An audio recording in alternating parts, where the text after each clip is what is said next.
Olá, bem-vindos, bem-vindas a mais uma edição do nosso podcast Bio de Janeiro. Hoje estamos aqui num sítio lindíssimo, estamos ao ar livre, num dia sol de inverno, prestes a entrarmos no dia de São Martinho, que não é hoje, mas é amanhã, mas já temos aqui um sol de São Martinho e estamos com uma convidada muito especial, lendária, claro, que é a Vera Kolodziej. E fiquem por aí que eu acho que vocês vão gostar deste podcast. Olá, Vera. Olá, Jorge. Muito obrigada por me receberes e por me convidares para este teu belíssimo podcast. Obrigado, minha querida. Um gosto enorme ter-te aqui. Muito obrigado por teres aceito o teu convite. Olha, vou começar com uma pergunta simples e densa. Quem é a Vera Kolodziej? Principalmente hoje. Sabes que eu às vezes faço essa pergunta aos outros. Sério? Portanto, agora cá está o espelho. Estou-me a ver. Quem é a Vera Kolodziej? Então, a Vera Kolodziej é mulher, mãe, trabalha como atriz e está num processo de autoconhecimento já há algum tempo. Portanto, mais recentemente criei também um podcast relacionado à Ecológica, o podcast a qual eu Ecológica. tive o privilégio de estar, também. Exatamente. Muito obrigado pelo teu convite. Foi maravilhoso. E neste momento acho que o meu mote, ou assim, aquilo que eu quero fazer é conseguir inspirar pessoas a viver de forma mais positiva. E isto requer um trabalho de autoconhecimento meu e agora estou a trabalhar nisso no podcast, mas pode ser que eu de outras formas também consiga começar a influenciar. Olha, acho que é isso que eu sou hoje, neste momento. Ótimo. Fizeste uma separação gira que foi eu sou isto e depois disseste trabalha como atriz, ou seja, separaste aí isso da tua identidade. Mas nós conhecemos-te há uns aninhos já. Sim. Tinhas tu 15 anos, certo? 14. 14 ainda? 14 ainda, era empurrada muito pequenina, muito pequenina. Sim. Numa novela que fez um grande sucesso naquela altura e que foi a primeira vez que o grande público te viu e que tu foste mais. Como é que uma idade de 14 anos, de um momento para o outro, algumas pessoas te conhecem e de um momento para o outro toda a gente te conhece, toda a gente começa-te a valorizar, fama, revistas. Como é que isso, na tua construção enquanto mulher, como é que isso mexeu e como é que tu conseguiste de alguma forma que o ego não te entrasse por aí adentro?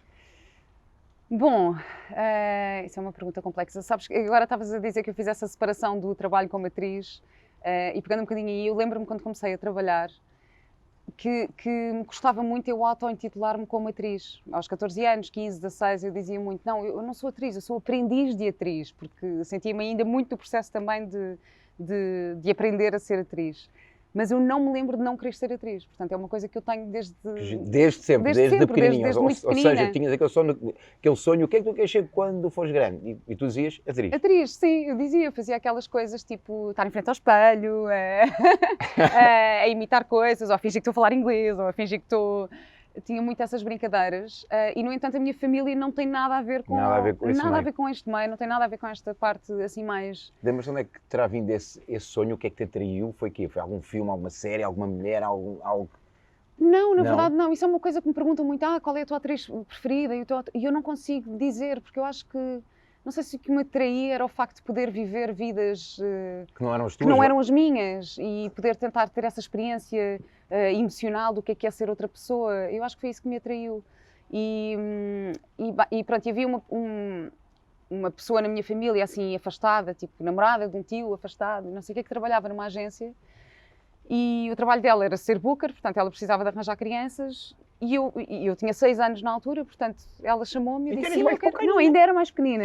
Eu fiz o meu primeiro casting e fiquei num anúncio da Neoblanc. Pronto, eu não devia dizer marcas, mas olha, da Neoblanc, porque eu acho que são aqueles anúncios icónicos que toda a gente se lembra. Esse anúncio está nas redes, se formos ao YouTube. Está no YouTube, por acaso está no YouTube. Tem que ver. Era um do capuchinho vermelho e eu fazia da vozinha, portanto, havia um teatro dentro do anúncio. Portanto, já aí havia qualquer coisa. E depois acho que também era a minha necessidade de brincar, porque, não sei, eu não tenho assim grandes memórias de infância, não me lembro assim de muitas coisas o teu brincar, as tuas brincadeiras era a ser atriz. Exatamente, as minhas brincadeiras eram ser atriz, portanto eu acho que foi isso, portanto eu sempre quis muito isso e nunca tinha mas eu nunca quis ser atriz para ser famosa ou para estar nas revistas, por isso estavas-me a perguntar como é que foi ter esse... Sim, como é que isso mexe, não é? Com uma Claro que não. criança ou com uma adolescente de 14 anos, de um momento para o outro, bum! Sim, eu acho que ninguém estava à espera que a novela tivesse o sucesso que teve, nem eu, obviamente, não estava nada à espera que fosse o boom que foi. E no início até ficava assim um bocadinho, não era incomodada, mas sentia-me assim estranha, de repente as pessoas estarem a olhar para mim na rua ou virem ter comigo, e depois mudei isso para a parte da gratidão, comecei a pensar, não, eu tenho que agradecer porque isto é um reconhecimento pelo meu trabalho. Tiveste essa consciência logo? Não tive logo, eu acho que durante algum tempo até era um bocadinho revoltada com aquela coisa do, epá, deixem-me, eu quero ter a minha vida, quero ser uma pessoa normal, não? Acho que durante algum tempo tive isso de... não, e eu quero ser artista, portanto eu quero fazer teatro e cinema e depois as novelas, passamos a ser celebridades e eu não quero ser celebridade, e durante algum tempo vivi assim nessa energia assim de revolta. E depois houve uma altura em que me caiu a ficha e que eu pensei, para lá, mas eu tenho isto é incrível, eu tenho uma sorte incrível. Eu comecei a trabalhar com 14 anos e nunca mais parei, isto também é maravilhoso. Eu consegui ganhar dinheiro para depois poder ir para Londres estudar, que era a minha grande... Foste aqui aos 18? Fui aos 18, era o meu grande objetivo, era ir para Londres, porque eu queria muito aprender, ter formação de atriz e aprender mais sobre teatro, e achava que Portugal dizia, ai não, Portugal, somos muito pequeninos e não se faz nada de jeito, e artisticamente não, e quando cheguei a Londres comecei a apreciar aquilo que nós temos cá, porque em Londres depois acontece uma coisa que é... Há muito, o governo apoia muito toda a gente, não é? Portanto, há muito dinheiro para toda a gente e mesmo artisticamente, mas também há muitos trabalhos que se calhar não têm assim tanta qualidade artisticamente, na minha opinião. E de repente eu comecei a ver que cá em Portugal, se calhar as pessoas com menos recursos faziam trabalhos melhores, mas foi preciso eu ir para lá para ter essa experiência. Até para teres algo que pudesses comparar, não é? Claro. E depois a qualidade de vida cá, nós temos sol, temos luz, quer dizer, estamos em novembro e temos esta luz natural incrível, Exatamente. este céu azul. Temos alimentos maravilhosos que em Londres não há, não é? A nível de comida e de cultura gastronómica. E as pessoas dizem muito, não, Inglaterra está sempre a chover. O problema não era chover, era a falta de luz natural. E eu comecei a perceber que a falta de luz natural me mexia muito comigo fisicamente. Mas foi ótimo ter essa experiência para conseguir apreciar aquilo que tenho. Portanto, foi isto. Acho que foi assim. Olha, não sei se respondi à tua pergunta, porque entretanto comecei aqui a divagar. Tudo certo, está tudo certo. Olha, e como é que estava-te a escutar e estava a pensar aqui, como é que é logo aos 14 anos, ou seja, já nos desse essa tua visão, mas como é que é a tua adolescência? Até porque começas aos 6, não é? Tu sentes que em algum momento perdeste parte da tua infância, da tua adolescência, porque começaste a trabalhar logo aos 14 anos? Não, na verdade nunca senti isso. Eu sou a mais nova de uma família de 5 irmãos, quer dizer, pronto, tenho 2 meias-irmãs na Alemanha e depois o meu irmão e a minha irmã com quem cresci cá. Okay. E temos uma diferença de idades muito grande, 7 e 9 anos. Portanto, quando eu era criança havia uma diferença muito grande. E sempre fui um bocadinho aquela... Eu sempre me desenrasquei sozinha. Tipo, os meus pais já tinham sido pais há muitos anos e já estavam um bocadinho ali. Pronto, olha, desenrasca. Olha, caiu, deixa estar. Portanto, sempre fui assim muito desenrascada e muito independente, já desde miúda. E quando eu comecei a trabalhar, pronto, obviamente que entrei no mundo dos adultos mais rápido, não é? Mas isso, na verdade, eu sentia-me bem, não senti que perdi nada da minha adolescência. E até porque eu era muito organizada também, então eu conseguia muito bem organizar os meus tempos de estudo, os tempos de lazer, os tempos de trabalho. E, na verdade, o trabalho trouxe-me amigos para a vida. Na altura, começou também a Maia Booth, a Teresa Tavares, a Daniela Roy, quer dizer, a Maia é das minhas melhores amigas até hoje. Portanto, e também acho que é natural que as pessoas que se encontram nesses meios, é normal que depois cresçam juntas e que tenham os mesmos tipos de interesses e o mesmo tipo de vida. Portanto, eu não sinto que tenha perdido nada, pelo contrário, acho que ganhei só. Olha, como é que estávamos a falar disso aqui em off, até por... Mas não vamos mencionar aqui a personagem nem nada disso, mas está aí uma coisa não, nova. Acho que já podemos. Um bocadinho só. Então pronto, então deixo isso para ti, estávamos aqui a falar dessa tua personagem nova e estávamos a falar que, de alguma forma, às vezes é menos fácil dissociar, não é? Quando estás no personagem e depois quando voltas para casa. Até eu ia-te fazer essa questão em off, mas já que estamos aqui, até faço agora. Já viste aquele lá um documentário na Netflix com o Jim Carrey, que é o Andy, acho que é Andy e qualquer coisa, em que ele conta a história. Que é do humorista? Não. Sim, Não é quando ele fez aquela...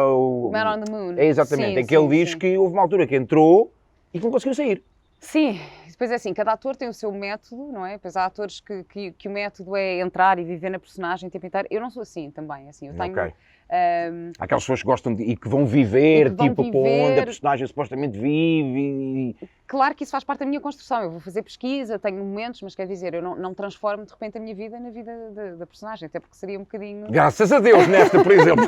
Nesta, por exemplo, pronto, eu estou a fazer uma prostituta só para explicar do que é que estamos aqui a falar. Portanto, não faz parte Não daria da muito minha, jeito de entrar exato, totalmente. da minha escolha de vida de estar a entrar totalmente nesta personagem, mas faço uma grande parte de pesquisa, penso muito faço muitas questões à personagem em relação aos objetivos de vida, aos pequenos objetivos, o que é que a personagem quer, como é que é as relações com as outras pessoas. E depois também depende de personagem por personagem. Eu estudei em Londres, não é? Como te disse, e estudei em Nova Iorque e fiz alguns workshops na Polónia, em Barcelona, e depois fui bebendo todas as ferramentas que aprendi, fui criando o meu próprio método. Ok. Então tenho assim uma forma de trabalhar específica. No entanto, também trabalho a parte energética, que era disso que nós estávamos a falar, e neste momento a energia desta personagem, sendo uma prostituta, é muito diferente da minha e vem muito aqui das vísceras, não é? Visceral. É muito visceral. E então eu dou por mim, no meu dia-a-dia, se calhar a ser mais reativa do que seria habitualmente e se calhar a ser mais bruta e se calhar a ser... E não estou a dizer, não quer dizer que a prostituta seja bruta, mas quer dizer que eu estou aqui a trabalhar uma energia em mim diferente e que sim, que naturalmente isso às vezes surge no meu dia-a-dia. Mas quer dizer, não fico como o Jim Carrey, não sou... não fico assim de repente a viver... o personagem dessa forma, mas gosto sempre de me entregar. Eu fiz uma personagem também que é assim, para além desta que eu estou assim a adorar e acho que vai ser assim das mais especiais da minha vida, fiz a Zé no Espírito Indomável, que foi uma novela que... Aquela que foi rodada nos Açores? Não. Foi no Brasil, inicialmente a fingir que era Uruguai. Foi na novela onde eu conheci o Diogo. Portanto, E a personagem era muito diferente de mim, porque era uma miúda do campo e que trabalhava... Tinha muito coisa... Era muito bruta, mas muito doce, mas muito bruta. E depois trabalhava no meio do gado e dos animais. E eu, nessa altura, fui fazer uma pesquisa. Estive com uma veterinária de animais de grande porte no Alentejo e fui conhecer as herdades todas e a lidar com o gado e fiz um parto a uma vaca, tipo, que é assim uma coisa... Sério? Sim, foi assim, uma experiência completamente surreal. E tive-las de tiro, porque a personagem andava sempre de espingarda. E pronto, eu entrego-me nesse sentido e depois vou buscar desse conhecimento da pesquisa, vou buscar a fisicalidade, a corporalidade, a forma de falar, a voz da personagem. Portanto, é isso, vou assim bebendo umas coisas, mas não vivo o meu dia-a-dia completo, senão tinha chegado aqui de mini-saios. Olha, qual é que foi a personagem que mais te marcou? Eu acho que foi a Zé, claro. Foi a Zé? Foi a Zé, sim. Quer dizer, a Teresa dos Jardins Proibidos... Foi aquela primeira? Foi a primeira e eu acho que na altura, eu acho que eles também escolheram porque... Também por ser, se calhar, mais parecida comigo e com a minha energia na altura.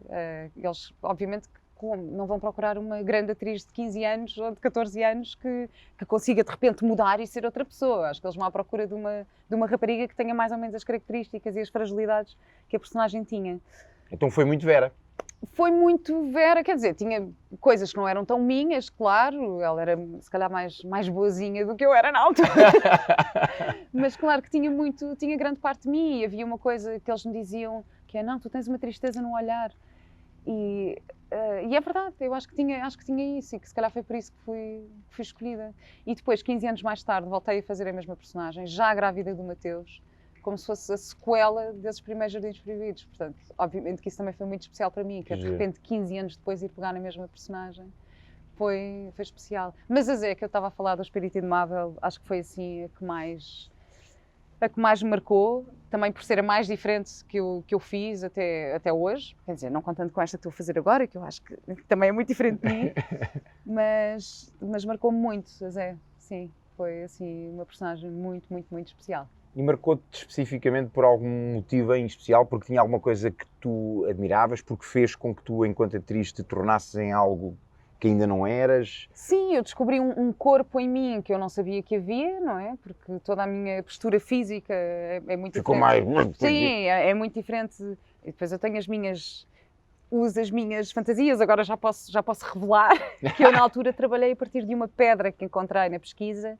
E então a minha imaginação era, eu vou fazer de conta que tenho sempre esta pedra na minha mão. E através dessa sensação da pedra, descobri o resto do corpo da personagem. Uau! E então, eu na minha cabeça estava sempre com uma pedra na mão. Agora se formos rever, agora que eu estou a contar isto, se forem rever o Espírito Indomável, se calhar se olharem para a minha mão vão perceber que está ali qualquer coisa estranha. E eu estava sempre ali como se estivesse com uma pedra na mão. E foi assim que descobri a fisicalidade.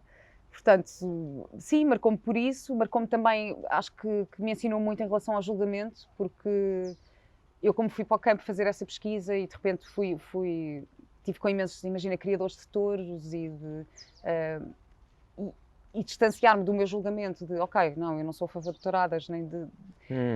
Mas de repente perceber que aquelas pessoas vivem com uma paixão muito grande àquilo, portanto, a intenção é boa, não é... E eu conseguir fazer isso sem julgamento, não é? Pensar, ok, imagina, eu não como carne, estás a ver? Não acho especialmente bom que haja uma criação de gado gigante. Mas eu percebi que aquelas pessoas fazem isso porque têm mesmo uma paixão muito grande e um respeito muito grande aos animais. E, portanto, também aprendi muito nesse sentido. E depois, obviamente, conheci o Diogo Manivela, que é o pai do meu filho, não é? Portanto, claro que também foi especial nesse sentido. Olha, já voltamos aí, voltar só um bocadinho ali àquilo que tu disseste que viam tristeza no teu olhar, não é? E viam mesmo ou não? Eu acho que sim, acho que isso que eu estava a dizer da minha infância, de eu não ter assim grandes memórias, de eu sentir que a minha família era muito dispersa, era muito cada um para o seu lado, pronto, tinha algumas amigas na escola e não sei, mas não sei, não tenho assim grandes memórias de ter tido assim uma infância super feliz e de andar... E talvez, acho que me sentia um bocadinho sozinha e se calhar era por isso que diziam isso, de tristeza no olhar. E na verdade esta personagem era completamente sozinha, não é? Porque era uma órfã que andava à procura dos pais. Sim. Portanto, acho que era isso que tínhamos em comum. Ok. Diogo, Mateus, olha, onde é que tu inicias? Eu sei que és uma mãe babadíssima. Sim, sou. E que tens... Porque o meu filho é espetacular, pronto. E que tens uma coisa... Tanto quanto eu sei que proteges muito a privacidade do Mateus, não é? Em fotos e tudo mais, tu proteges muito essa privacidade e acho que isso é fantástico. Sim. Mas olha, uma outra coisa. Na verdade eu quero é dar-lhe a possibilidade de ser ela a escolher.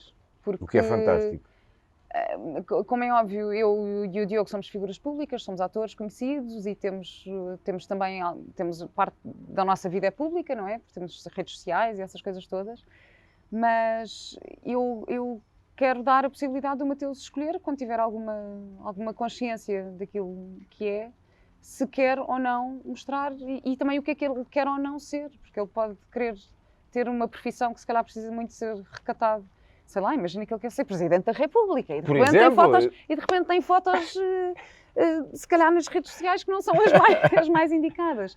Mas por acaso foi giro porque eu fiz um episódio do podcast da Mia, do Inspiração para uma Vida Mágica, sobre isso, sobre pegadas digitais, sobre a nossa influência na pegada digital dos nossos filhos.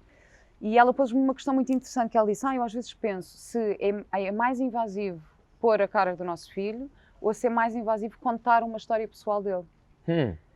E isso também me deixou a pensar. E uma coisa que eu tenho sempre muito presente é, eu antes de fazer uma publicação com o meu filho, eu penso muito qual é a minha intenção a fazer isto. Ok, vais à intenção. Tento pensar qual é a minha intenção a fazer essa publicação. Ou seja, claro que eu de vez em quando publico umas fotografias do Mateus, ou uns stories, ou a passear, mas penso sempre muito qual é a intenção por trás. Muitas vezes é inspirar os pais a fazerem certas atividades com os filhos, é levar as crianças para a natureza, é contar algum tipo de insight que tive com ele que eu acho que pode influenciar alguém de forma positiva. Portanto, é sempre, acho que é essa a minha questão, e não querendo julgar quem o faz, quem Claro, põe. sim. É a tua percepção, é a tua forma de ver. É a minha percepção, sim. Olha, e de que forma, ele quantos anos é que... Tem 6. Tem 6 anos, fantástico. De que forma é que o nascimento dele te mudou enquanto pessoa ou enquanto atriz? Até falando aqui nas duas coisas. Nas duas coisas. Mudou-me, assim... Mudou-me muito mesmo. Primeiro, por exemplo, em relação à alimentação, eu sempre comi porcarias. Eu era aquela que comia pizzas, hambúrgueres a toda a hora, só comia porcaria.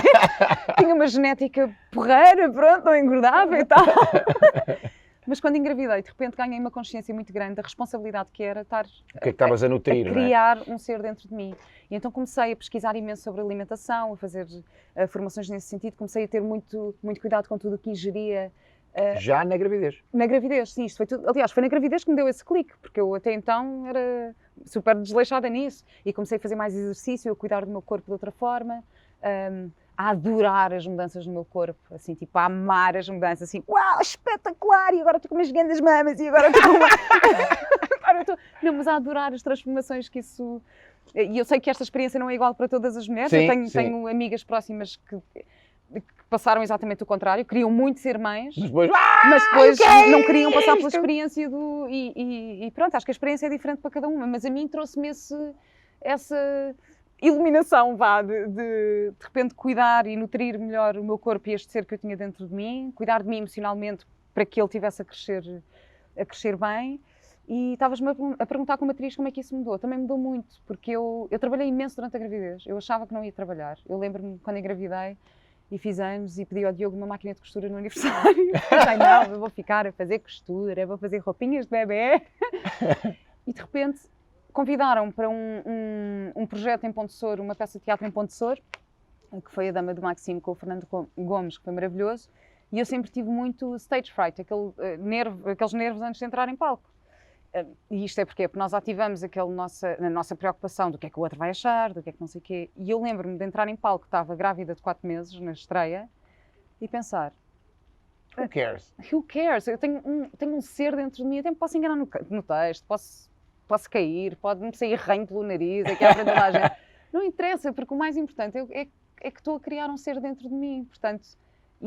E de repente isso também mudou a minha forma de estar como... Ou seja, fez-te um clique. Fez mesmo um clique de o que é realmente importante. Claro que eu quero fazer bem o meu trabalho, claro que é bom ter o reconhecimento que as pessoas gostem, mas o que é realmente importante? Portanto, sim, o Mateus trouxe muito essa mudança. E depois, como mãe, também, depois dele nascer, depois tive a experiência do parto que foi incrível e que eu adorei parir. E digo isto à boca cheia, tipo, foi uma experiência incrível, assim, de empoderamento mesmo. Natural em casa ou foi? Não foi em casa, foi no hospital.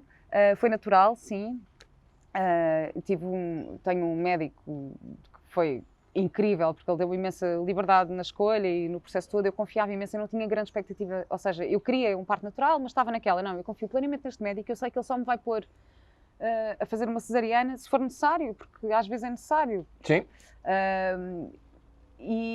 E tive assim um parto incrível, senti-me assim super animal e super... foi maravilhoso. E depois dele nascer também ganhei muito mais consciência do exemplo que eu quero dar.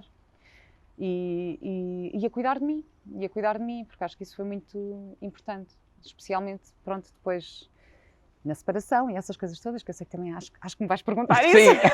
Vais perguntar isso. Mas o cuidar de mim, que é que valores é que eu quero passar a esta criança e a este ser humano. E não basta falar, temos que agir. Portanto, as minhas ações têm um impacto grande nesta pessoa. E então foi assim que comecei a minha viagem. Okay. Tens aí, falando em viagens, tu tens um livro de viagens. Tenho um livro de viagens com o Diogo. Sim, tenho um livro de viagens. Ok. De onde é que surge, falaste logo aqui no início da nossa conversa, que estás num momento agora de autoconhecimento, não é? De viagem interior, e até isto agora veio pelo tema das viagens. Como é que tu sentes essa necessidade e de que forma até se calhar a separação ou o teu relacionamento com o Diogo trouxe essa necessidade mais ao de cima? Então, pronto, eu tinha alguns problemas no meu relacionamento, claro. Desafios. Óbvio, desafios, exatamente. Desafios. Desafios, é isso. Desafios! Aprendi isso este fim de semana, pá. Desafios! Sim, claro que eu acho que há alguns desafios. Vocês estiveram juntos quantos Nós anos? estivemos juntos 6 ou 7 anos, foi muito tempo, acho que foi 6 anos. Sim, e separámos-nos, tinha o Mateus 2 anos. Ok. Claro que o primeiro ano de uma criança, eu acho que para qualquer casal é sempre um desafio muito grande, porque há muitas coisas ali a mexer, não é? A atenção da mãe com o bebê e depois, se calhar, o pai que não se consegue aproximar tanto e o pai também precisa de reconhecimento da mãe e depois o casal também precisa de tempo para si. Portanto, acho Muda que tudo, muda tudo, não é? muda tudo, e acho que são desafios grandes. E depois a privação de sono, que traz as emoções muito à flor da pele. Eu estava a trabalhar ainda por cima, porque eu entretanto, comecei a sequela de Jardins Proibidos, estava grávida de 7 meses, portanto o Mateus nasceu durante as filmagens. Eu estive em casa só 5 semanas, ou seja, E a personagem na novela também estava grávida? E a personagem na novela também estava grávida, entretanto na novela tinha um acidente e ficava em coma um mês, que era para poder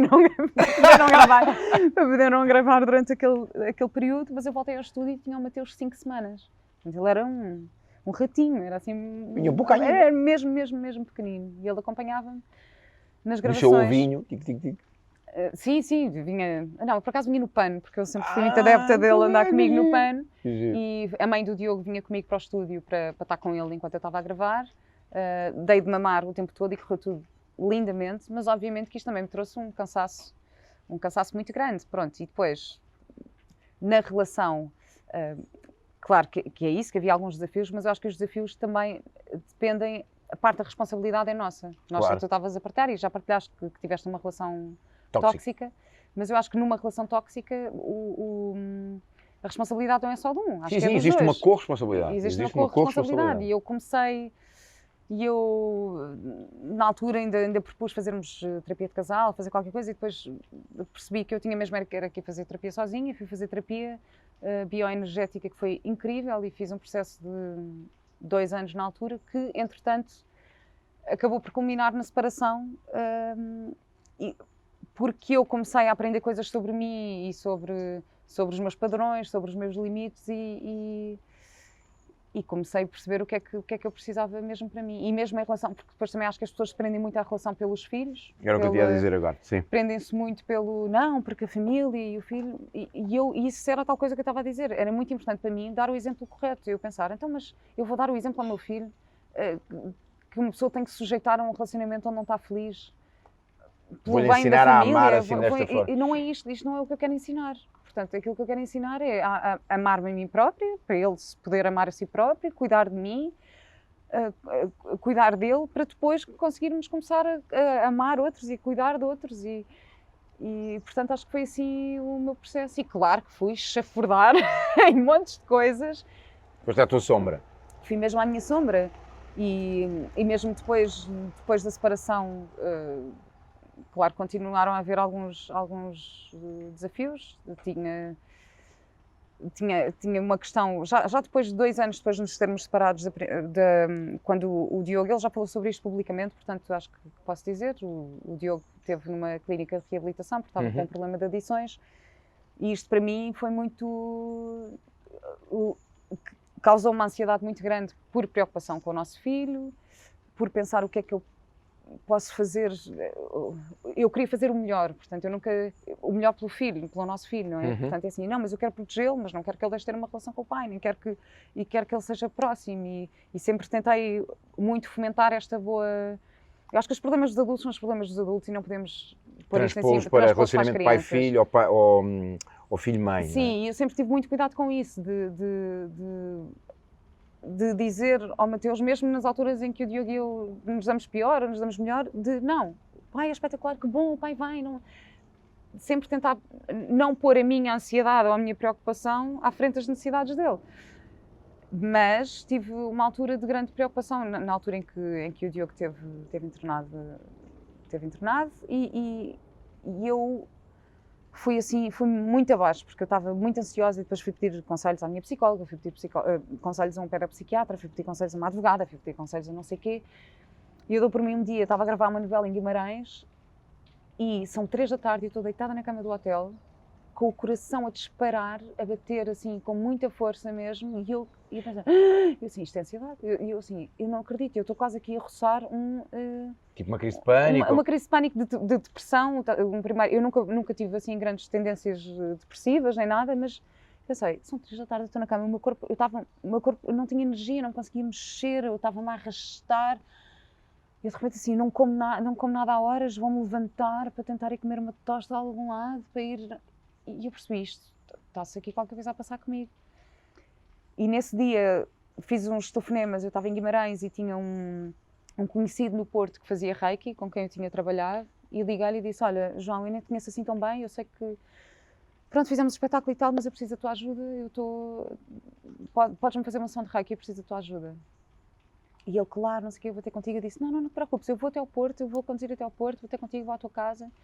E ele foi incrível, porque ele supostamente até estava em Braga nesse dia, e ele veio de propósito para o Porto para me ajudar, e eu estive com ele e com a mulher dele, com a Ana, e os dois fizeram uma sessão que foi incrível, cuidaram de mim, fizeram uma massagem, conversaram comigo, e a Ana Margarida, que é a mulher do João, que me disse, e eu estava-lhe a contar a situação toda e como eu estava tão ansiosa com isto, e ela, pois, Vera, às vezes temos que aceitar. E aquilo caiu uma ficha de uma maneira de eu pensar, claro, eu tenho que aceitar aquilo que eu não posso mudar, a única coisa que eu posso mudar é a forma como eu me relaciono com isto. Portanto, o que é que eu posso fazer? Eu comecei a pensar, o que é que eu posso fazer? Eu não posso mudar o outro, eu tenho que fazer aquilo que tiver ao meu alcance. E esse dia foi muito importante para mim, foi assim um ponto de viragem Ou seja, chamaste a ti a responsabilidade em trabalhares, em conheceres, em assumir... Exatamente, em assumir a responsabilidade neste desafio, não é? E fazer aquilo que estava ao meu alcance. E parte do que eu precisava também era de que alguém cuidasse de mim. Eu fui ter com estas 2 pessoas que eu não conhecia também e eles cuidaram de mim. Aquilo foi tão importante, aquelas 2 horas que eu estive em casa deles, e que eles estiveram ali a cuidar para me reestruturar, eu pensei, não, eu tenho mesmo que me reestruturar a mim para conseguir lidar com isto da melhor forma. E pronto, e depois vou procurando assim... Ou seja, e a partir daí a partir desse momento começas de uma forma se calhar mais focada, mais disciplinada e mais direcionada no teu autoconhecimento. Sim, já tinha começado, ou seja, na altura em que ainda estava com o Diogo e que depois entretanto me separei, que já estava nesse processo da terapia bioenergética e que descobri imensas coisas. Depois aconteceu outra vez nesse momento em que o Diogo teve internado e pronto, e depois eu acho que isto é sempre uma descoberta constante, estamos sempre... e eu também, eu aprendi a gostar de mim, que é uma coisa incrível, que eu acho que é uma coisa que às vezes as pessoas esquecem-se muito na relação, porque ficamos tão no outro e não sei o quê, que as pessoas acabam por não se conectarem, e eu adoro estar sozinha, eu adoro a minha própria companhia. Nem é estar sozinha, eu sei que não estou sozinha, mas eu adoro a minha própria companhia. Vivo muito bem com isso, gosto de estar em casa, gosto de não sei o quê, gosto de ler os meus livros, adoro a minha vida social, adoro estar com os meus amigos, adoro festas e jantares e não sei o quê, mas pronto, ter um equilíbrio entre essas 2 coisas. Portanto, isto é uma jornada que é assim, tem sido assim o caminho. Eu também, na gravidez, também ganhei uma consciência maior, imagina, mesmo em relação a medicamentos, e comecei a procurar terapias mais naturais, a tentar conectar-me mais dessa forma e a descobrir mesmo o meu corpo e como é que as minhas emoções se manifestam no meu corpo através da doença, como é que eu não tenho quase nunca, mas imagina, se eu acordo com uma dor de garganta, penso logo, o que é que eu não estou a comunicar? O que é que eu não estou a dizer? Com quem é que eu não estou a falar? Eu tenho uma dor de garganta e é logo a primeira coisa que eu penso. E se calhar vou ao reiki, ao homeopata, ao naturopata, ou não sei o quê, antes de recorrer a um medicamento. E normalmente resulta, não tem? Normalmente resulta. E é isso, e fui encontrando as respostas em mim. Olha, é isso que eu sei que tu tens uma expressão, e falaste nisso logo no início, que é o encontrar a nossa voz, ou encontrar a tua voz. O que é para ti encontrar a minha voz, ou encontrarmos a nossa voz? O que é que isso significa? Então, eu acho, isto é uma expressão que eu acho que eu usei a primeira vez no podcast com a Inês Gaia, e isto é uma coisa que está aqui já tinha pensado nisto, que é...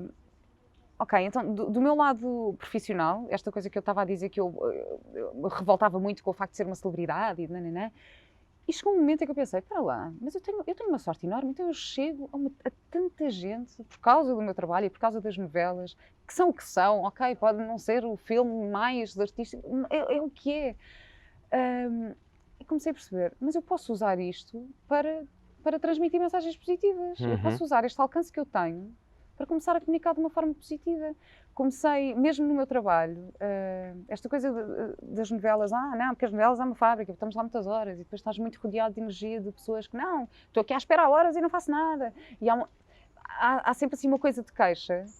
E há muita pressão, não é? Há muita pressão porque tens aquele timing e tens... Sim, e pronto, e queres muito reconhecimento e queres muito não sei o quê, então a pessoa não se foca muito no momento. E então na última que fiz, que foi A Prisioneira, que já foi há 2 anos, eu tive relações humanas incríveis e aprendi tanto sobre relações humanas, que eu percebi, não, isto a mim se calhar interessa muito mais fazer um trabalho que se calhar artisticamente não é tão valorizado pelo outro, mas que a nível pessoal me dá aqui um crescimento e aprendi imenso sobre a ligação com as pessoas, sobre como gerir desafios do trabalho, sobre como comunicar algumas coisas, porque há muito aquela tendência, tipo, alguma coisa corre mal, não, porque eu portar isto e não sei o quê, eu fui reclamar à produção e ok, mas espera aí, deixa-me tentar pôr-me aqui no lugar dele, coitado, ele está a levar com a pressão de não sei o quê, que tem o canal atrás, que tem o dinheiro para gerir, que tem o... Ok, se calhar não agiu da forma mais correta mas há formas e formas de dizer isto. Ou seja, trouxe-te consciência, a capacidade também de te colocares no papel do outro, veres outra perspectiva. Sim, e de encontrar a minha voz dentro do meu trabalho, não é? Também. E então, esta coisa de encontrar a minha voz, eu acho que na verdade também tem a ver um bocadinho com o propósito, que eu comecei a pensar mais e acho que estou a encontrar o meu propósito agora. Com o podcast, e o podcast foi um projeto meu, não é? Que nasceu durante a pandemia? Que nasceu, na verdade, eu já estava a pensar nisso há algum tempo e, aliás, eu gravei os 5 primeiros episódios antes de entrarmos em confinamento, ainda semana antes de entrarmos em confinamento, e depois acabou por ser o timing perfeito para lançar e para tentar passar uma mensagem positiva e partilhar um bocadinho a minha experiência e a minha visão do mundo. E agora, então foi isso, acho que encontrei a minha voz publicamente com o podcast e mesmo com as minhas redes sociais, a mensagem que eu quero transmitir, porque, como é óbvio, as pessoas sabem que as redes sociais também nos trazem algum dinheiro e que às vezes fazemos umas publicidades e não sei o quê, mas eu tento muito que seja as coisas que eu acredito. Eu não, por exemplo, eu não gosto de estar a vender um produto que eu não uso ou que não concordo, ou... sem ser altamente fundamentalista, porque acho que também temos que ser flexíveis Sim. em algumas coisas. E então é isso, estou a encontrar a minha voz nesse sentido. E estava a partilhar contigo que este fim de semana estive na formação de coaching do Pedro Vieira, que teve uma grande parte online e agora tivemos a parte presencial. E no último dia eu entrei no carro e emocionei-me imenso e comecei a chorar e a pensar, é mesmo aqui que eu quero estar, eu quero fazer parte deste movimento de pessoas que querem autoconhecer-se e crescer e inspirar os outros e é tão bonito isto, de repente cair-te a ficha de é mesmo aqui que eu quero estar. Portanto, é isso que eu estou a sentir agora, acho que é isso, vou encontrar a minha voz. Olha, então pegando nisso, onde é que te vês daqui, sei lá, há sempre aquela questão, até no coaching, né? Onde é que te vês daqui a 5 anos? Exato, é que eu estava a dizer que era uma grande dificuldade para mim. Onde é que eu me vejo daqui a 5 anos? O que, e só fazendo aqui um parênteses, pode ser algo negativo, dizer, mas eu não sei para onde é que eu quero ir, ou não, pode ser algo extremamente positivo, e negativo entre aspas, extremamente positivo, que estás no agora, e que estás feliz e que não tens aquela necessidade, não, tenho que ter aquela visão, porque se eu não tenho a direção, ok? Portanto, lá está, é aquilo que estávamos a falar há pouco, está tudo bem. Exato, exato. Eu acho que, onde é que eu me vejo daqui a 5 anos? Eu acho que há algumas coisas que quero desenvolver a este nível, assim, baseado no podcast e nesta mensagem que estou a tentar passar agora. Portanto, gostava muito de trabalhar nesse sentido e adquirir cada vez mais conhecimento sobre outras áreas. Estou super interessada em PNL, por exemplo. Interesso muito por psicologia, adoro ler coisas de psicologia e ver vídeos e ouvir podcasts e perceber sobre relacionamentos. Agora, não sei onde é que vou estar. Se calhar vou estar em cima de um palco a falar sobre isto, em vez de estar com uma máscara a fingir que sou uma personagem. Não sei, acho que tudo pode acontecer. E esta vertente do coaching, do autoconhecimento, do desenvolvimento humano, como é que isso te enriqueceu? Já nos deste aí alguma informação, mas como é que isso te enriqueceu enquanto atriz? Porque acho que também traz muito valor enquanto atriz, não é? Claro, eu acho que sim, ainda este fim de semana eu falei sobre isso, porque a definição dos objetivos, por exemplo, que eu estava a dizer que é uma das coisas que eu tenho que definir para a personagem. No coaching há uma estrutura, pelo menos o Pedro Vieira criou um modelo que é muito útil e muito eficaz na criação do objetivo, e eu, na verdade, posso usar isso para as personagens, não é? Pensar, ok, qual é o objetivo desta personagem de acordo com isto? É um objetivo que é acionável, é um objetivo que é temporal, é um objetivo que é... Portanto, isto para o meu trabalho também me vai trazer imensas coisas. E mesmo nas relações, nas energias, na cena, imagina, estou a fazer uma cena que é uma discussão com alguém. E agora que no coaching estou a aprender que uma das ferramentas para conseguirmos influenciar é igualar a energia para depois conseguir transformá-la noutra coisa. Exatamente. Isso numa cena de discussão pode ser uma ferramenta engraçada que eu vou usar, não é? Que é esta personagem, ok, vai. O match and mirror. Exato, posso se calhar usar isso, não sei, agora é experimentar. E depois na vida com o meu filho, que eu acho que é incrível, e são mudanças que já começaram. Porque eu fiz este fim de semana e depois fui buscá-lo no domingo à casa da avó, ele veio para a minha casa e foi logo na hora do banho, comecei logo a usar as perguntas poderosas do coaching. Sim. E teve logo um impacto super positivo, portanto, isso interessa muito também, adquirir estes conhecimentos e estas ferramentas para o dia-a-dia. Então o próximo passo será uma PNL, por aí. Por aí, acho que gostava muito de tentar PNL, de adquirir mais conhecimento nesse Olha, sentido. e enquanto atriz, sei que lá está, falámos aqui da visão, mas o que é que ainda te falta fazer? O que é que gostarias de fazer? A nível nacional, a nível internacional, tens assim algum sonho enquanto atriz que ainda te falta realizar? Sabes que eu acho que durante anos, eu acho que quando tinha 15 anos, dizia, não, o meu sonho é fazer uma prostituta, e agora estou a fazer a prostituta. Não, mas sabes que isso também foi uma coisa que também me ajudou aqui no autoconhecimento, que foi, eu durante muito tempo dizia, não, o que eu quero mesmo é fazer cinema. E depois fui fazer cinema e não foi nada de especial, porque eu dizia, não, porque no cinema é que nós temos tempo e que o ator tem tempo e que as cenas são muito cuidadas, e de repente eu percebi, ok, pelo menos naquele filme que eu fiz havia muito tempo para tudo, para a estrutura, para a imagem, para o som, para a cena toda, mas depois eu fiz o meu take uma vez, não me senti muito bem, mas já não houve tempo para repetir o meu take, e eu de repente fiquei, mas isto aqui é fazer cinema, tipo... E depois quando vi o resultado também não adorei ver-me, também tive ali um bocado... uma gestão de... Que filme é que foi? Foi o Pedro Inês. O Pedro Inês. Do António Ferreira. Tive ali também um bocadinho um desafio de ego, não é? Aquele desafio de nós termos que lidar com o facto de não estarmos a gostar daquilo e pronto. E depois também pensei, não, o que eu quero mesmo é fazer um espetáculo nacional. O meu sonho é ter um póster nacional. E fui fazer um espetáculo do Nacional no Porto, do São João, que foi no Teatro Carlos Alberto, mas era produção do Nacional, e que foi um processo incrível, e adorei um senador e não sei o quê, mas depois também, sei lá, o resultado também, ok, se calhar não era aquela expectativa que eu tinha de fazer um... E foi aí que eu também comecei a perceber, calma, se calhar não é propriamente o projeto em si, nem é aquilo que nós damos nós a cada projeto, as relações e as pessoas que estão à nossa volta, os processos. Portanto, não sei, também houve uma altura em que eu queria muito ter uma carreira internacional. Hoje em dia penso, claro que se acontecesse era espetacular, mas não vou sofrer se isso não acontecer. Ok. Portanto, acho que é nesse ponto que estou agora. Olha, e vias-te do outro lado, ou seja, como encenadora ou como realizadora? Ou não? Via, eu durante algum tempo também pensava muito em estar como encenadora, que gostava muito de... especialmente em teatro, que gostava muito de estar do lado de fora, porque eu adoro também estar na posição do observador. Mas olha, não sei, nesse momento não estou com a minha energia muito direcionada para isso, porque isso eu sei que se eu quiser, consigo.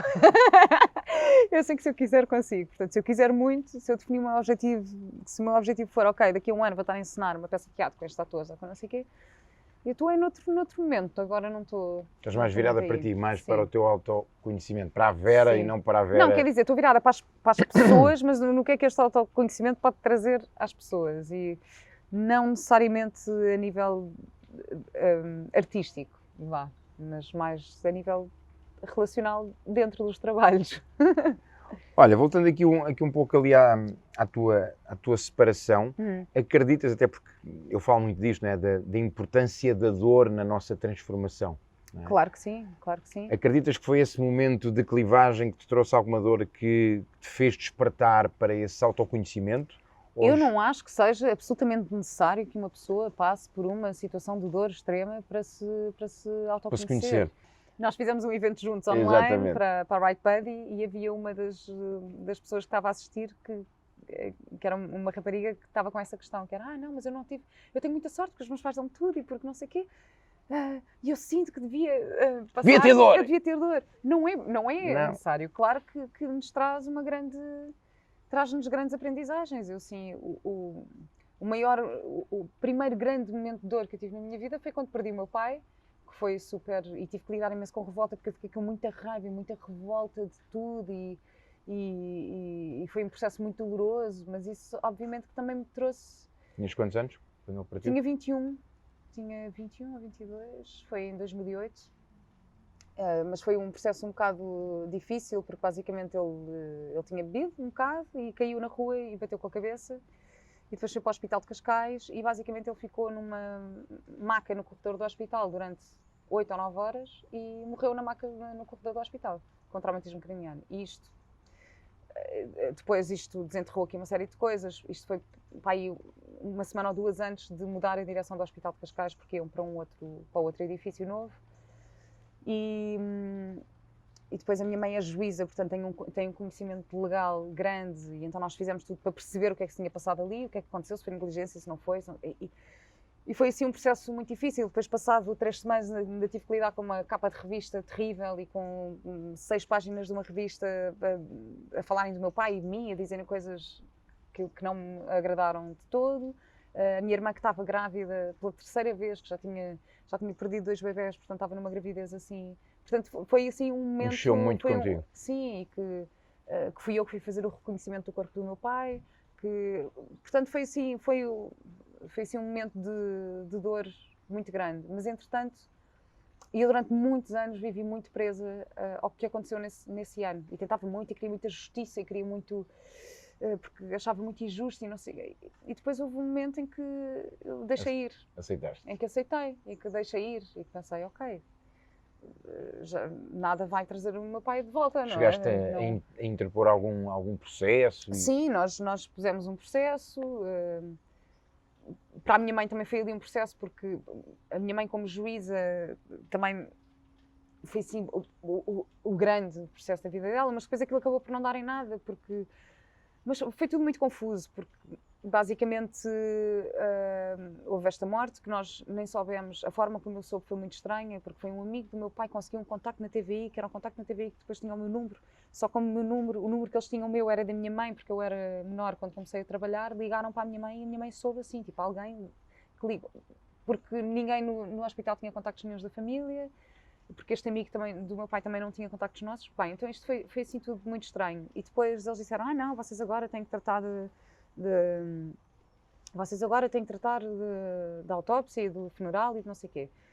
E depois nós íamos começar a tratar e de repente ligam do hospital de Cascais e dizem, não, nós tratamos tudo, afinal não é preciso fazerem nada. E a minha mãe começou a achar aquilo estranho e eu também, então, mas primeiro temos de tratar de uma autópsia e depois afinal já não. Será que eles não se querem responsabilizar? Pronto, depois lá conseguimos entregar um documento no tribunal para que o corpo não fosse autopsiado ali e foi levado para o Instituto de Medicina Legal porque nós achávamos que havia indícios de crime. Portanto, foi assim. E depois chegámos ao Instituto de Medicina Legal. Depois, quando chegou o relatório, veio um relatório com um nome diferente. Portanto, tudo assim, eram assim todas umas atrás das outras e aquilo era tudo muito estranho para nós. Foi tudo muito e doloroso. E depois a minha mãe também ter aquela coisa tipo, como eu sou mais forte, não, vais tu fazer o reconhecimento do corpo? E eu, sério? E isso obviamente também foi um momento que mexeu imenso comigo. E depois ainda lidar com a parte pública, portanto eu que também sempre fui muito recatada em relação à minha família e também sempre tentei protegê-los muito, de repente tínhamos a nossa vida toda exposta. Foi um processo também complicado. Doloroso. E eu fiquei muito, muito revoltada e fiz uma novela logo a seguir. E lembro-me que fazíamos aquelas conferências de imprensa em que vinham vários jornalistas e eu disse, avisa-me quando vier a jornalista desta revista, não sei o quê, eu falo com esta revista e eu quero este nome, que era a pessoa que tinha assinado, eu quero este nome, quando ela vier, por favor, diz-me quem é. Pronto. E aconteceu um dia em que eu me confrontei com a pessoa que escreveu este artigo. e que fui ter com ela e disse, olha, tens noção do que afetou a minha vida e a vida da minha família? Vera, nem fui eu que escrevi isso, eu só cheguei à redação e dei notícia, com uma desplicência gigante. Mas como é que tu soubeste disto? Vera, eu sou de Cascais, toda a gente sabia. Assim, bem, uma desplicência assim horrível. E aquilo a doer-me imenso, já a pensar em vinganças, a pensar, não, porque eu vou fotografar a vida dela e vou fazer vou deixar fotografias, vou deixar fotografias dos filhos dela na caixa de correio, tipo stalker, que é para ela perceber o que é que isto, a invasão que isto é. Bem, eu tinha pensamentos assim completamente fora. E depois, eventualmente, olha, isto foi passando, eu fui também em sessões de Reiki. Houve uma vez uma sessão de Reiki que foi muito poderosa para mim, e que fizemos uma meditação e que tinha muito a ver com isto, e eu fiquei com uma imagem muito clara de deixar o meu pai ir. De nós estarmos... Era uma meditação em que me conduziram numa visualização com ele. E eu tinha muita imagem do corredor do Hospital de Cascais, de muita gente, não sei o quê, ele andava sempre de chapéu, dele de chapéu, e de eu estar a agarrar com muita força para ele não se ir embora, e o momento em que dizia, não, larga, e eu e deixar ir. Isso. E lembro-me de ter sido assim um momento super libertador e super poderoso. Ou seja, trouxe-te a consciência do deixar ir, do Sim, desapegar. Sim, e claro, e porque na verdade era o melhor para mim, não é? Porque estes sentimentos de vingança, de raiva, não sei o quê, só são maus para mim, só me destroem a mim. Eu é que fico. Lá está, e deste um exemplo claro, tu estavas completamente e a outra pessoa estava, isso não é eu, não, sim, isto não, estava a gente sabia. Aquela desplicência ainda me irritava mais, aquilo ainda me deixava mais, ainda era mais doloroso para mim e pronto, portanto foi assim, isso também foi assim um impacto muito grande na minha vida, foi assim, acho que a primeira vez, e essa sessão de Reiki foi anos mais tarde, muitos anos mais tarde, que eu realmente deixei ir e que comecei a perceber que de facto a única coisa que posso mudar é a forma como eu me relaciono com a questão e não o acontecimento em si. Portanto, sim. Olha, tiveste esse momento que trouxe-te, mas pelo que eu te escutei e já conheço-te isso, embora lá está com raiva e com um estado emocional aí, conseguiste sempre ter a consciência de alguma forma assumir a tua responsabilidade e de ires utilizando isso para ti, não é? Porque há muitas vezes aquela projeção da culpa e de eu não posso fazer nada e foi injusto e tudo mais, mas tu sempre trouxeste isso para ti. Eu tinha culpa comigo também por me sentir egoísta, não é? Depois há aquela coisa, quando começas a pensar nas coisas para ti, depois, não, porque estás a ser egoísta, porque não estás a pensar no outro. Então eu também vivia muito nesta dualidade, não, porque se eu estiver a cuidar de mim, eu estou a ser egoísta porque não estou a cuidar do outro. Não, então tenho que servir o outro. Então tenho que... E aceitar o equilíbrio disto e pensar, não, uma coisa é egoísmo, outra coisa é autoestima. Uma coisa é eu para cuidar do outro, tenho que cuidar de mim primeiro, não é? Senão não vou ter capacidade de cuidar do outro. Mas durante muito tempo esta preocupação com o que é que os outros acham, o que é que os outros precisam, o que é que não sei o quê. Que na separação depois te traz mais a consciência ainda, aliás, já na gravidez te traz essa consciência ainda mais de cuidar e eventualmente com a separação mais ainda. Sim. Sem dúvida, e eu sempre tive uma tendência para relações e do meu historial familiar em que não tenho ninguém que cuide de mim, em que eu me safo sempre sozinha e que depois às vezes, ou seja, como tenho uma postura de muito forte e que resolvo e que depois quando peço ajuda, as pessoas não conseguiam bem lidar com isso, que é tipo, mas espera... E naturalmente as pessoas que fui atraindo na minha vida eram pessoas com padrões muito parecidos com aquilo que eu tinha na minha família, e então é giro de repente ganhar consciência disso e também ir quebrando esses padrões, porque eu sinto que estou a quebrá-los agora, portanto... Olha, então, duas ou três questões aqui antes de nós fecharmos. Encontrar a tua voz, acreditas que já encontraste a tua voz verdadeiramente? Ou o que é que te falta ainda? Quais são os degraus que te faltam ainda para encontrar a tua verdadeira voz? Eu acho que isto é um processo, eu acho que há de ser até ao fim da vida. Até ao último dia, concordo. Há de ser até ao fim da vida, acho que isto é sempre um processo de aprendizagem. Outra coisa que eu também aprendi numa das minhas viagens, fiz uma viagem sozinha à Ásia que me trouxe este insight, que é tudo está em constante mudança. Portanto, às vezes aquela necessidade de coerência, de congruência, de não sei... calma, está tudo em constante mudança. Eu posso agora estar aqui, amanhã até posso ter uma opinião diferente sobre aquilo que estou a dizer hoje. Não? E está tudo bem com isso. Não precisamos de ficar fixos numa só coisa. Portanto, eu acho que sim, que estou a encontrar a minha voz e acho que é natural que a minha voz se vá alterando, vá mudando ao longo dos tempos. Portanto, é isto. Olha, última questão para Queijinho. Para Queijinho! Para Queijinho. Imagina que te é dado a oportunidade de falares aí numa alta esfera, onde a humanidade toda vai escutar algo sobre aquilo que vai ser o teu conselho, a tua mensagem, em 3 pontos. O que é que dirias para a humanidade? Sei lá, as tuas aprendizagens, um conselho, uma mensagem. Se tivesses 3, quais é que seriam? Então, viver no presente. Viver no presente acho que é muito importante. Ou seja, observar aquilo que está a acontecer agora, sem o julgamento do que já aconteceu para trás e sem pensar no que queremos ou que achamos que vai acontecer para a frente. Acho que é assim muito, muito importante. Cuidar de nós. Cuidar de nós também é muito, muito importante. E viver em verdade, com a nossa verdade. Acho que é isto. Queres que eu desenvolva? Não. De resto, podem ir ouvir o podcast Ecológica, porque que encontram lá muita coisa. Está lá. Onde é que encontram o teu podcast? Então, o meu podcast está no Spotify, está na Apple Podcasts e no SoundCloud. Ecológica com capa, claro. Ecológica com capa, claro. Bem de Cológico, claro. Bem de Cológico, claro. Vera, minha querida, muito obrigado. Muito Foi obrigada, um gosto Jorge. enorme por esta conversa super simpática e super animada. Obrigada. E vamos nos encontrando por aí no teu podcast, ou por aí nas novelas, ou no coaching. Ou no coaching. Ou num palco, num outro palco. Num outro palco. É verdade, no palco da vida. No palco da vida. Olha, esse é o nosso melhor palco, é o palco da vida e que todos brilhemos nele. Então, até breve, até ao próximo. Até já.